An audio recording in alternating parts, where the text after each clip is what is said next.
మహబూబాబాద్ జిల్లాలో పంటలకు నీరందక రైతులు అవస్థలు పడుతున్నారు. రైతులు పడుతున్న ఇబ్బందులను ఏమాత్రం పట్టించుకోకుండా నిర్లక్ష్యంగా వ్యవహరిస్తున్నారు ఇరిగేషన్ అధికారులు. పై అధికారులకు ఫిర్యాదు చేసినా ప్రయోజనం లేకుండా పోతుందని రైతులు ఆవేదన వ్యక్తం చేస్తున్నారు. ఎస్ఆర్ఎస్పీ కెనాల్ ద్వారా సమృద్ధిగా నీరు అందుతున్న పైపుల్లోని లీకుల ద్వారా వృధాగా పోతోంది. పంటలకు నీరు అందించడానికి కూడా ఉన్న కాలువలు చెత్తా చెదారాలతో వ్యర్థాలతో నిండిపోయింది. కాలువలకు గండ్లు పడుతున్నా అధికారులు మాత్రం నిర్లక్ష్యాన్ని ప్రదర్శించడం చాలా బాధాకరమని అంటున్నారు. రేవంత్ రెడ్డి ప్రభుత్వం రైతులకు మంచి చేస్తున్నా ఇలాంటి నిర్లక్ష్య అధికారుల వల్ల ప్రభుత్వ లక్ష్యాలకు చిల్లులు పడుతున్నాయని తెలిపారు. మహబూబాబాద్ రైతుల బాధలు, ఇబ్బందుల గురించి మరిన్ని వివరాలు మా ప్రతినిధి యశ్వంత్ అందిస్తారు. జిల్లాలో చివరి ఆయకట్టు వరకు కూడా ప్రభుత్వం అందిస్తున్న సాగునీరు అందకపోవడంతో కొన్ని పంటలు ఎండుతున్నాయి. దేవుడు కరుణించిన పూజలు అడ్డుకున్నట్లుగా తయారైంది మహబూబాబాద్ జిల్లాలో ఎస్ఆర్ఎస్పీ సంబంధించిన ఇరిగేషన్ శాఖ అధికారుల పరిస్థితి.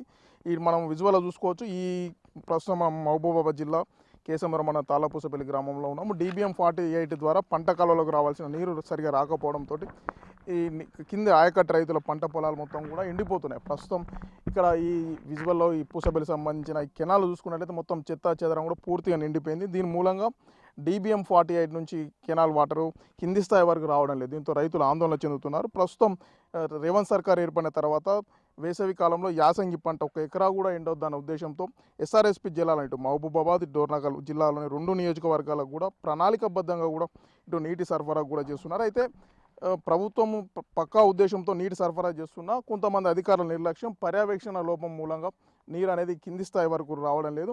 కొన్ని ప్రాంతాలలో గంటలు పెడుతున్నారు. దీంతో నీరంతా వృధా అయిపోతుంది. జిల్లా కేంద్రంలోని సబ్ రిజిస్ట్రార్ కార్యాలయం వద్ద చూసుకున్నట్లయితే అన్నీ అక్కడ చెత్త చెదారం, ప్లాస్టిక్ వ్యర్థాలతో నిండిపోయి నీరంతా వృధాగా పోతుంది.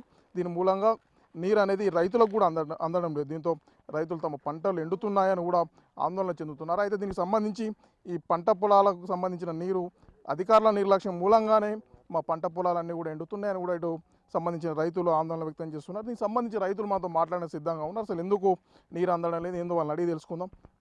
ఎందుకు, ఏం జరిగింది, నీళ్ళు ఎందుకు అందట్లేదు? మాకు నీరు అందకపోవడానికి కారణాలు ఏమిటంటే కొత్తూరు దగ్గర పైప్ లైన్స్ ఇవన్నీ ఖరాబ్ అవ్వడం, చెత్త చెదారా ఉండి అవి రిపేర్ చేయడం వల్ల రాకపోవడం వల్లనే మాకు నీరు రాలేకపోతుంది. దానివల్ల ప్రభుత్వం కొంచెం స్పందించి ప్రభుత్వ ఉద్యోగులు అనేటువంటి వారు దాన్ని చూసి గమనించి సర్వే చేయాలని కోరుకున్నాం.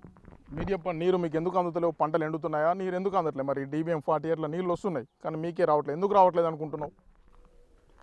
దీన్ని తేటగా చేస్తే నీళ్ళు వస్తాయని మేము కోరుకుంటాం. పైన వస్తున్నాయి కదా, మధ్యలో ఈ చెత్త చెదారం ఉంది కదా, దాన్ని తేటగా చేసుకుంటే వస్తుంది. నీళ్ళు రాకపోతే ఏమవుతుంది? పంటలు ఎండుతున్నాయి, చేసిన పంటలు వ్యర్థమైపోతున్నాయిగా. ఆ పంటల కోసం మేము బాధపడుతున్నాం. ఎవరికి చెప్పినావు? ఎవరో చెప్పలేదు, మీతో మీ ప్రభుత్వానికి మేము చెప్తాను అంతే, మీడియా ద్వారా తెలియజేస్తాను. మీరు చెప్పండి, మొత్తం కూడా పంట పొలాలు మీ గ్రామంలో ఎండుతున్నాయని చెప్తున్నారు. పెద్ద DBM ప్రభుత్వం నీళ్ళు వస్తున్నాయా? మరి పెద్ద కాలువకు వస్తున్నాయా, చిన్న కాలువకు? అసలు నీళ్ళు వస్తున్నాయా, వస్తలేవా? నీళ్ళు మొత్తం ఎస్ఆర్ఎస్పీ కెనాల్ కాలువ ద్వారా వస్తున్నాయి సార్.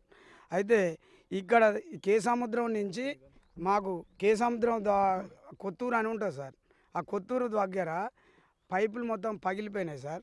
ఆ పైపులు పగిలిపోతే నేను D గారితో చెప్పినాను, AE గారితో చెప్పాను. ఇంతకుముందు పైపులు వేపిస్తామన్నారు, వేసినా కూడా అవి నీళ్లు రాకపోవడం వల్ల మొత్తం రిపేర్ ఉన్నది సార్. కాలువ మొత్తం నీళ్లు రావడం లేదు. రైతుల పొలాలు, పంటలు మొత్తం ఎండుతున్నాయి. అది చాలా, దానికి పోయిన గవర్నమెంట్ కూడా ఎలాంటిది పట్టించుకోలేదు.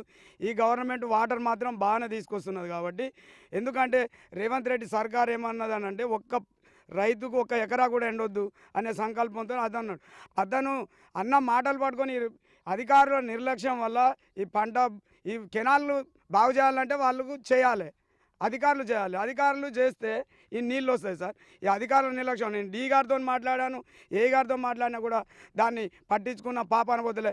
మీరేమంటారు, మీరే పనులు చేసుకోండి, మీరే చెత్త తీయండి, మీరే చేసుకోండి, లేకపోతే 100 రోజుల పనులు పెట్టుకోండి, మాకు సంబంధం లేదనేది D గారు కూడా చెప్పడం జరిగింది. నేను మీకు ప్రూఫ్ ఇవ్వడం కూడా జరుగుతుంది. కాబట్టి మా మధ్యాహ్నం ఒక్క కాడ పోయే కాడ నీళ్ళు కూడా వృధా అయిపోతున్నాయి సార్. ఎందుకంటే వాళ్ళు పట్టించుకుంటలేరు. ఏపోని నాకేంది అనేటట్టున్నది అధికారులు. కాబట్టి ఎమ్మెల్యే గారు కూడా చాలా వరకు వార్నింగ్ ఇవ్వడం కూడా జరిగింది. నేను కూడా కుర్తుగా ఎమ్మెల్యే గారి దగ్గర ఉన్నాను. ఆ విధంగా కూడా అధికారులకు కూడా చెప్పినా కూడా పట్టించుకుంటలేరు. మాకు ఖచ్చితంగా వాటర్ వచ్చేటట్టు ఏర్పాటు చేయాలి. మీడియా ద్వారా మేము ప్రజలందరినీ కోరుతున్నాం. ఎందుకంటే అధికారులను కోరుతున్నాము. ఎమ్మెల్యే గారిని కొడుతున్నాం, ఎంపీ గారిని కొడుతున్నాము. మాకు మీ అందరికీ దండం పెట్టి చెప్తున్నాం. తాళ్ళపూసపల్లి DBM 48 కొత్తూరు నుంచి కాలువ నడిస్తే రైతులు చాలా బాగుపడతారని మీ ప్రభుత్వానికి తెలియజేస్తున్నాం. మీరు చెప్పండి. మీరు వాస్తవానికి రేవంత్ రెడ్డి నీళ్ళు సర్కారు నీళ్ళు వస్తున్నాయి, వాటర్ వస్తుంది. కానీ బేరవాడ, రంగాపురం నీళ్ళు అన్నీ వాటర్ వేటగా పోతున్నాయి. కొత్తూరు కాడ నుంచి తలపూసపల్లి గ్రామానికి నీళ్ళు రావట్లేకపోతున్నాయి. అక్కడ డ్యామేజ్ ఒకటి ఉంది. ఎందుకంటే ఆడ కట్ట మనం రౌతు పెద్ద అడ్డకట్ట వచ్చింది. ఆ తొలగిస్తే నీళ్ళు మాకు వేరే వేరే విధంగా వస్తాయని మేము భావిస్తున్నాం. అంతే ఏదో సంతోషంగా రైతులు సంతోషంగా ఉంటారని కోరుకుంటున్నాం. మాకు రేవంత్ సర్కారు మంచిగా సాయం చేయాలని కోరుకుంటున్నాం. అంతే. మొత్తానికి ఏదైతే రేవంత్ రెడ్డి ప్రభుత్వం ఏర్పడిన తర్వాత ప్రతి ఎకరాకు యాసంగి పంట పండించాలనే ఉద్దేశంతో కూడా నీళ్లు విడుదల చేస్తుంది. కానీ ఇక్కడ సంబంధించిన ఇరిగేషన్ శాఖ అధికారులు పర్యవేక్షణ లోపం మూలంగా కింది స్థాయి ఆయకట్టు వరకు నీరు రావడం లేదు. నీరు వచ్చిన కొన్ని ప్రాంతాల్లో గంటలు కూడా పెట్టి నీటిని వృధాగా చేసుకుంటున్నారు. దాని పూర్తిగా పర్యవేక్షణ లోపం మూలంగా మా రైతులు ఇబ్బంది పడుతున్నామని కూడా కొంత రైతులు ఆందోళన వ్యక్తం చేస్తున్న పరిస్థితి కనపడుతుంది. ఇప్పటికైనా రేవంత్ సర్కార్ స్పందించి, అధికారులు స్పందించి తమకు చివరి ఆయకట్టు వరకు నీరు అందించాలని రైతులు డిమాండ్ చేస్తున్నారు. వీడియో జర్నలిస్ట్ వీరేందర్తో యశ్వంత్, బిగ్ టీవీ, తాళ్ళపూసపల్లి నుండి.